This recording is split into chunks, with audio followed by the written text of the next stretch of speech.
ওই টাটাটাই আমার হাজবেন্ডের শেষ টাটা ছিল। আমাকে আমার হাজবেন্ড আর জীবনেও টাটা দিবে না, জীবনেও দিবে না, জীবনেও দিবে না। ও যে লুকায়ও যদি দিত, ও যে লুকায়ও যদি দিত। শাশুড়ি আমার হাজবেন্ডকে বলতেছে ও মরে মরুক, যা ইচ্ছা করুক, ও নাটক জানা আছে। নিজেই চলে গেল, আমাকে একবার বলেও গেল না, বলেও গেল না, বলেও গেল। খুব করে চাইতো, খুব করে চাইতো আমার সাথে সংসার করার জন্য। ওর মা করতে দেয় না।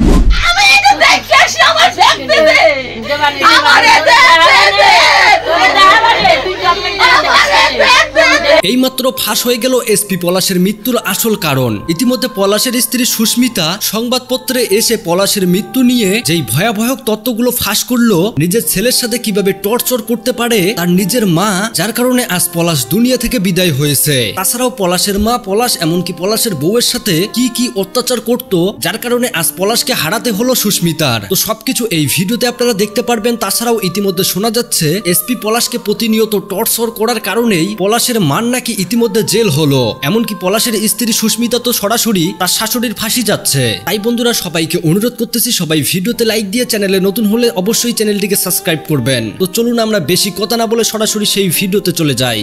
নিজেই চলে গেল, আমাকে একবার বলেও গেল না, বলেও গেল না, বলেও গেল না। ওই ছেলে আর কোনো জায়গা বিয়ে করে না, আমার মেয়ের ছাড়া নিবে না।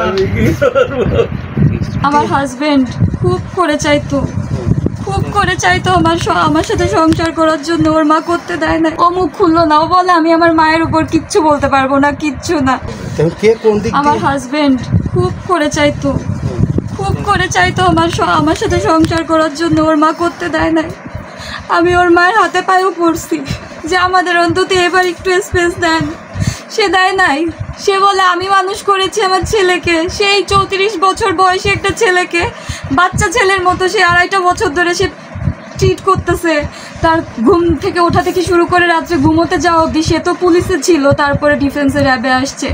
যতটুকু টাইম বাসায় থাকতো তাকে আমার সাথে থাকতে দিত না আমার শাশুড়ি। একই ফ্ল্যাটের মধ্যে 2টা রুমে থাকতাম, আমি একটা রুমে, আমার শাশুড়ি একটা রুমে। আমার হাজব্যান্ড যদি কখনো আমার রুমে আসতো, আমার শাশুড়ি তার রুম থেকে আমার হাজব্যান্ডকে ফোন দিয়ে তার কাছে নিয়ে যেত, আমার কাছে সে স্টেই করতে দিত না। জাস্ট রাত্রে ঘুমানোর সময়ও ইভেন সে এসে বারবার নক করতো, বারবার আমাদের দরজার সামনে দিয়ে ঘোরাফেরা করতো। আমার হাজব্যান্ডকে সে বলতো দরজায় লাগানোর কোনো দরকার নাই, তুই ঘুমাচ্ছিস ঘুমা, দরজা দিবি কেন। সে আমাদের ঘরের সামনে এসে আমরা কি কথা বলতেছি মাঝরাতে, দিনের বেলাতে স্পেস পেতামই না, মাঝরাতেও সে আমাদের থাকতে দেয় নাই একসাথে। আমার হাজব্যান্ড সময় পায় নাই। সে খুব ভালোবাসতো, খুব চাইতো আমার সাথে সংসার করতে, আমিও চাইতাম। আমি আমার শাশুড়ির মাকে বলছিলাম, আমার হাজব্যান্ডকেও বলছিলাম যে 2টা বছর তো হলো, এবার অন্তত মুখ খুলো। ও মুখ খুললো না, ও বলে আমি আমার মায়ের উপর কিচ্ছু বলতে পারবো না, কিচ্ছু না। মাকে আমি কি বলবো, তুমি সহ্য করো, আর না হলে আমি কি করবো আমি জানি না। আমাকে সে শুধু বলতো যে তুমি একটু সহ্য করো, সহ্য করো। বাট প্রত্যেকটা সেকেন্ডে সহ্য করতে করতে 2.5 বছর পরে আমার ধৈর্য ছিল না। আমি বলছি ঠিক আছে, তুমি এবার যা সিদ্ধান্ত নিবা নাও, আমার কিছু বলার নাই। পরে আমি যখন দেখলো তার মায়ের অত্যাচারে আমি মরেই যাচ্ছি, তখন সে আর সেই অত্যাচার সহ্য করতে পারলো না।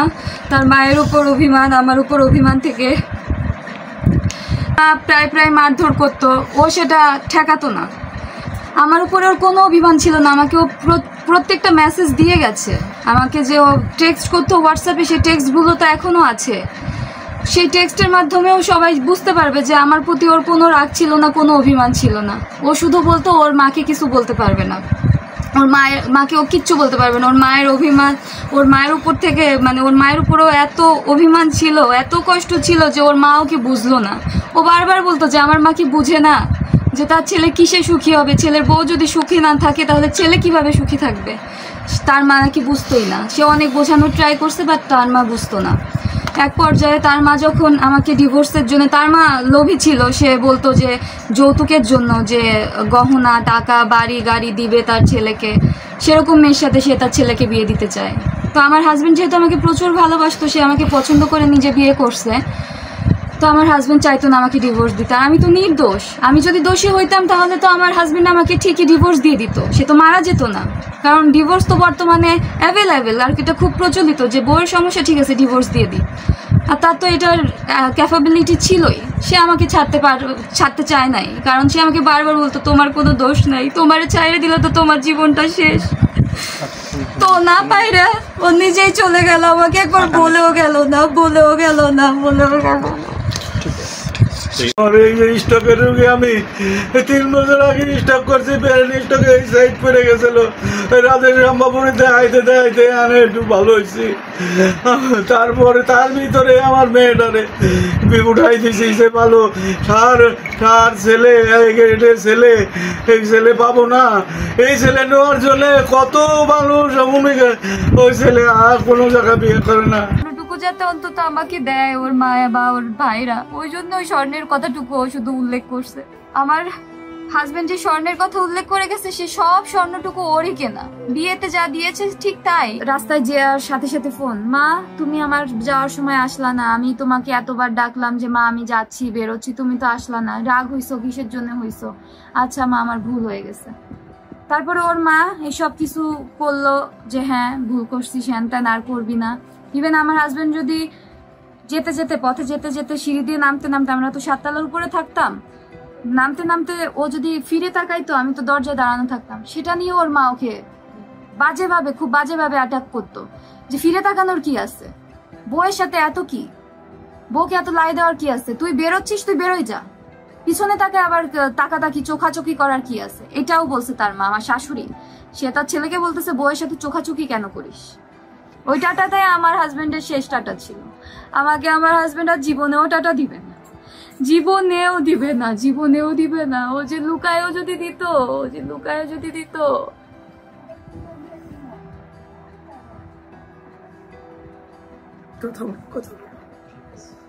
ঠিক আছে, আর দরকার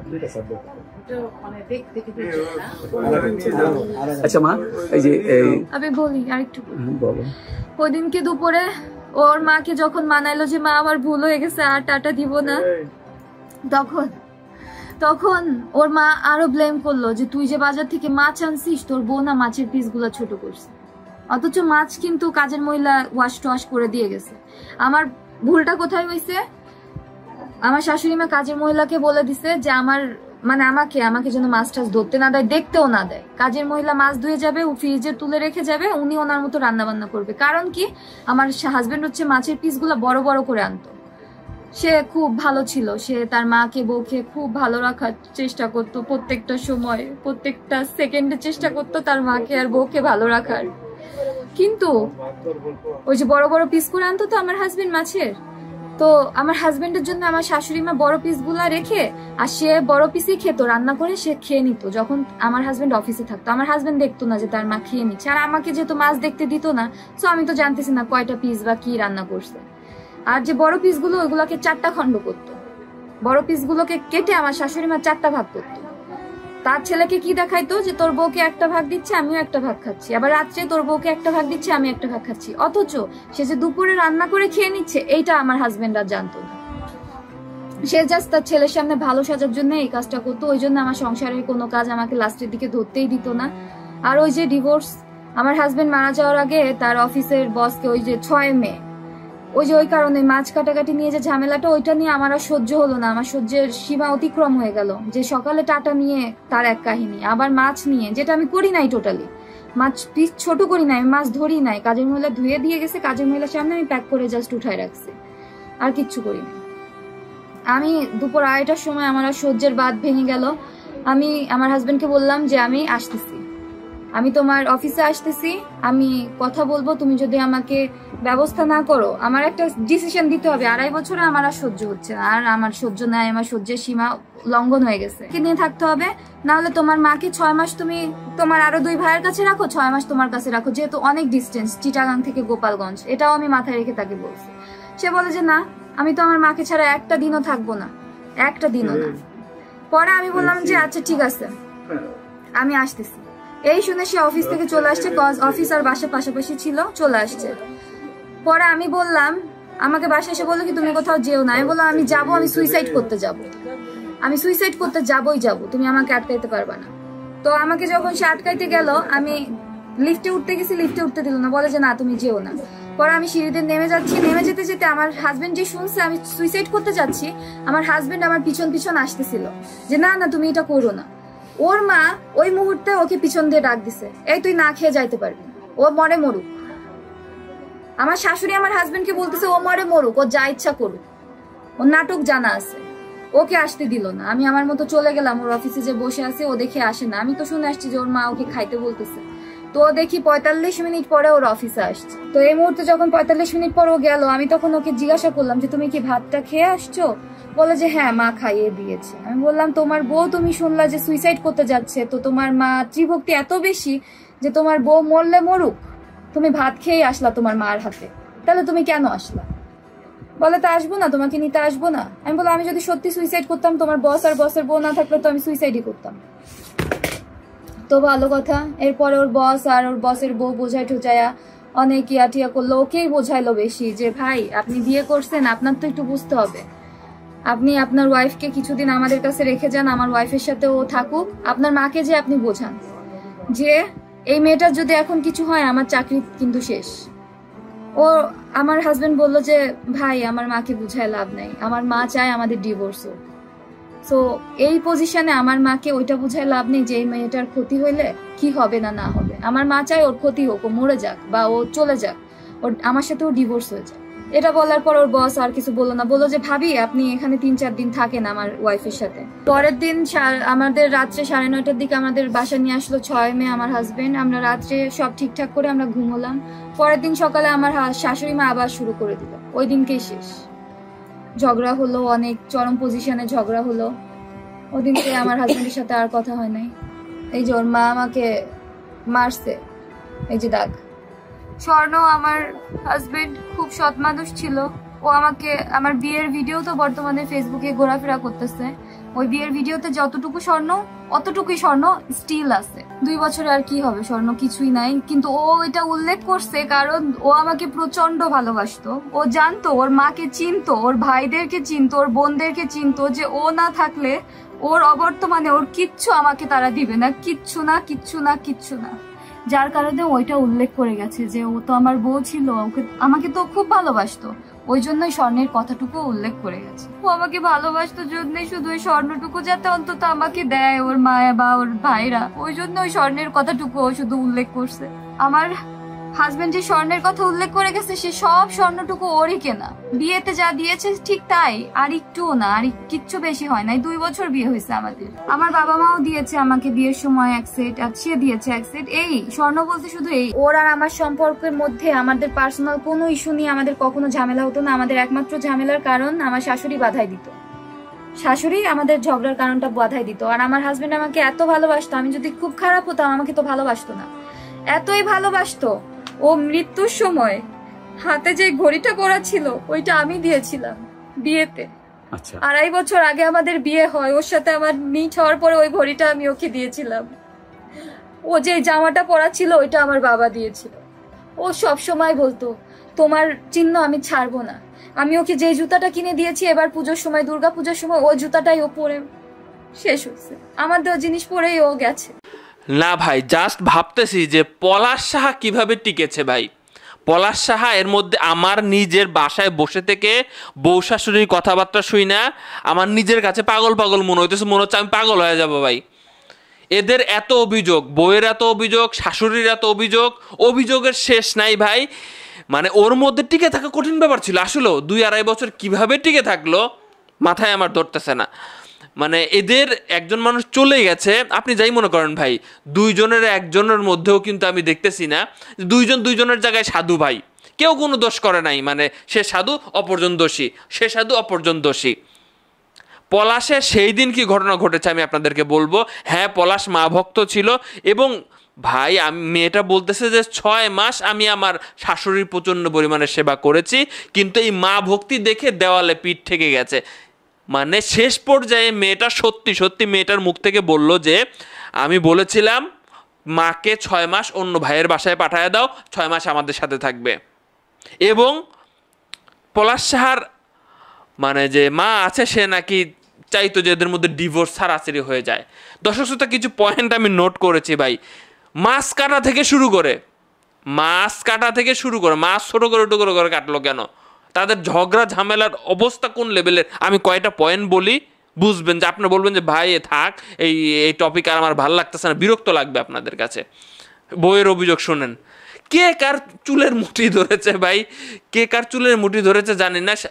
শাশুড়িও বলে আবার বউও বলে যে কে কার চুলের মুঠি ধরেছে, আমি আসলে বুঝতে পারতাছি না। সো দেখেন, হানিমুনে গেছে, তারা হানিমুনে গেছে, তার মা ফোন দিছে, এই এত কেন থাকতে হবে ওখানে, চলে আয়। একদিন থাইকা কক্সবাজার না কোথায় গেছিল, সাথে সাথে ব্যাক করা লাগছে। তার বউ বলতেছে চলো বাইরে গিয়ে চা খেয়ে আসি। তার ছেলে বলতেছে, মানে তার স্বামী বলতেছে যে মাকে নিয়ে যাই চলো।